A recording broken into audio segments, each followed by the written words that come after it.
नौजवान साइकिलिस्ट सिवांग नोरबू ने लद्दाख का नाम रोशन किया है। उन्होंने एमटीबी 2022 में अंडर 19 कैटेगरी में गोल्ड मेडल हासिल किया है। इस इवेंट का आयोजन तवांग और अरुणाचल प्रदेश में हुआ था। साइकिलिंग एसोसिएशन ऑफ तवांग ने इसका आयोजन किया था। साइकिलिंग फेडरेशन ऑफ इंडिया की टेक्निकल गाइडलाइंस में इसका आयोजन हुआ था। साइकिलिंग एसोसिएशन ऑफ लद्दाख और साइकिलिंग फेडरेशन ऑफ इंडिया ने सिवांग नोरबू को मुबारकबाद पेश की।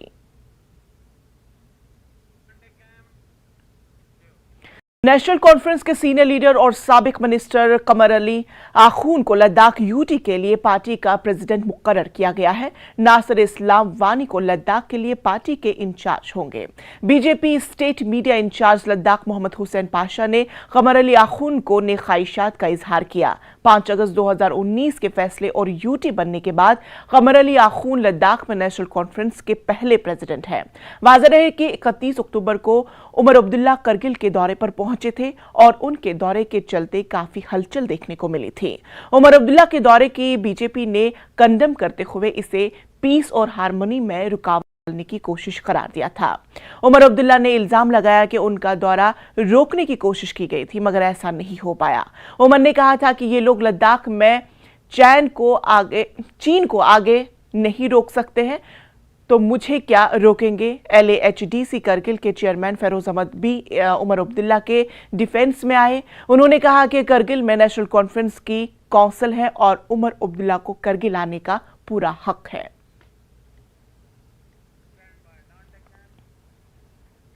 दुनह्यू ट्रेडिशनल पेरक की एक किस्म है। ये ज्यादातर लद्दाख की महिलाएं ही पहनती हैं। दुनह्यू ज्यादातर करगिल डिस्ट्रिक्ट में और खास तौर पर शरगोल के इलाके में देखी जाती है। दुनह्यू के पीछे एक खूबसूरत कहानी है। अगर कोई महिला ये दुनह्यू पहनती है तो ये इस बात की तस्दीक मानी जाती है कि उनकी तमाम बेटियों की शादी हुई है और वो मुकम्मल तौर पर आबाद है। सबसे अहम बात यह है कि ये माशरे में हारमोनी को जाहिर करती है। सरिंग पद्मा नामी एक महिला ने न्यूज़ 18 लद्दाख के साथ बातचीत के दौरान दुनह्यू के बारे में डिटेल्स फराहम की।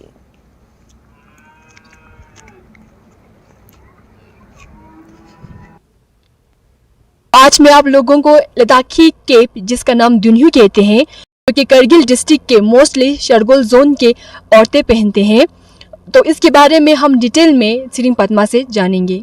लद्दाख का एक स्पेशल पहनावा होता है जो लेडीज़ लोग पहनते हैं, जिसको हम सब पेरक के नाम से जानते हैं।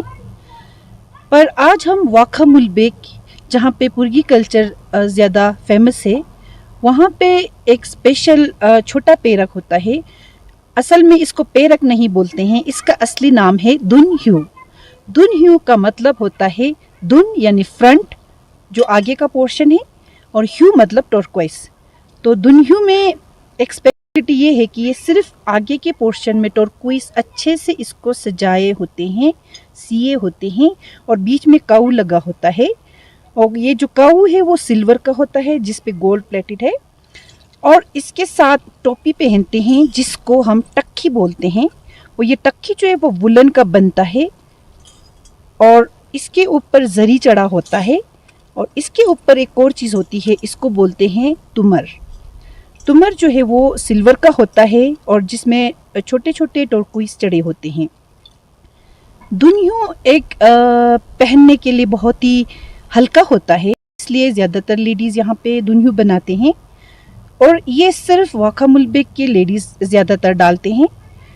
और दुनह्यू का ये कहावत है कि जब घर में माँ जो है वो उसका जो पेरक है वो अपने सभी बेटियों की जब शादी हो जाती है तो सबको अपने पेरक से टर्क्वाइस दे के फिर अपने लिए एक दुनह्यू बनाते हैं। तो ये एक सिंबल है कि जब माँ दुनह्यू डालती है तो इससे ये पता चलता है कि उनकी सारी बेटियाँ शादी करके अपने घर में सेटल हो गए हैं। और ये कल्चर यूनिटी का भी एक साइन एंड सिंबल है। और इसके जो पीछे का हिस्सा है वो पेरक की तरह इस पे टर्क्वाइस नहीं होता है, वो यहाँ से टेपर्स होता है, इसीलिए इसको दुनह्यू बोलते हैं। फ्रंट में सिर्फ टर्क्वाइस लगे हैं, पीछे सिर्फ 1-2 काऊ होते हैं। और ये जो छोटा काऊ बोलते हैं इसको, ये बच्चों के टोपी पे भी लगता है। ये जो टक्की है वो यहाँ के मुस्लिम लेडीज़ भी अपने दुपट्टे के अंदर डालते हैं। और इसको पहनना भी बहुत ही आसान होता है, यानी कि आजकल के ज़माने में इसको हम पोर्टेबल ह्यू भी बोल सकते हैं, जिसको आसानी से कहीं पे भी आप ले जा सकते हैं और इसको ऐसे ही आसानी से डाल सकते हैं। इसको यहाँ से ऐसे बांधना होता है।